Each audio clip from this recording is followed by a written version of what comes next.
এর আগে একটা নদী দেখিয়েছিলাম, এটা আর একটা নদী যাচ্ছে বয়ে। বর্ষাকালে প্রচুর জল হয়, যাতে সারা বছরই কম বেশি জল থাকে। এটা হচ্ছে কলাবাড়ি বাজার হাটখোলা। এই হাটখোলার সাথে আমার দীর্ঘদিনের পরিচয়, কারণ আমি ছোটোবেলা থেকেই এখানে থাকতাম। তো এই যে বৌদি আসছে, ভাবতে ভাবতেই মনে মনে ভাবতে ভাবতে চলে আসছে। এই যে বৌদি নাতিকে নিয়ে আসছে, কি যে ভালো লাগতেছে। ও বাবা, ভালো এই যে ভালো না গো, আমার অ্যাক্সিডেন্ট হয়েছে না। কোথায় গো? এই যে কি হলো? কিসে? হাত ভাঙা। ওই যে অক্ষয় তৃতীয়ার দিনে আমি পড়ে গেছিলাম। হ্যাঁ, খুব ভালো লাগছে, আমি ভাবতে ভাবতেই আসতেছিলাম।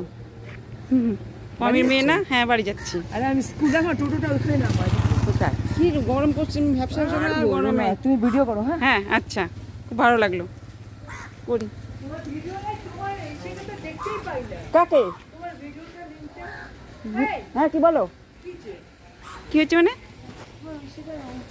না না, শরীরটা খারাপ।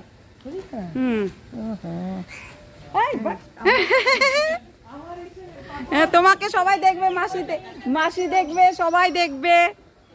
এই আর কি, যে দেখো নদীর আশেপাশে কত বাড়ি হয়ে গেছে। এরকম বিল্ডিং টিল্ডিং আগে কখনো ছিল না, এখন যত দিন যাচ্ছে সবাই বিল্ডিং টিল্ডিং করে নিচ্ছে। আমরা যখন ছিলাম এত উন্নত ছিল না, আস্তে আস্তে অনেক উন্নত হাটখোলা। এই যে নিজের জায়গা, যেভাবে খুশি সেভাবে চলা যায়, তাই না বলো? ফ্রি পাইছি, বাড়িতে থাকলে তো স্বামীর।